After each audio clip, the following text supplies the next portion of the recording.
Guys, nagyaya yung hipag ko, mapitas kami ng rambutan. Kaya lang maiksi yung aming panungkit, hindi abot. Kaya napagdesisyon na namin na umakyat na lang sa bubong. So, nakakatakot umakyat sa bubong, pero dahil sa dami ng bunga ng rambutan ay pulang-pula. Talagang gusto na namin kumain ng rambutan. Ayan na po, sobrang daming bunga. So, sa hipag ko po ito, nakipitas lang po kami. Yan, dahan-dahan lang, baka malaglag kami. So, enjoy po talaga kami mamitas ng rambutan.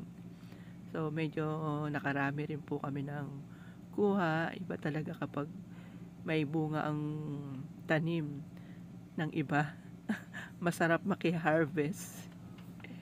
Ayan na po yung hipag ko, namimitas na rin. Yan, ito na po yung aming mga napitas. Sobrang dami na po ito. Pwede na pong imukbang. Excited na kaming kainin. Yan na po yan. So, marami pa pong natira. So, ito na lang guys.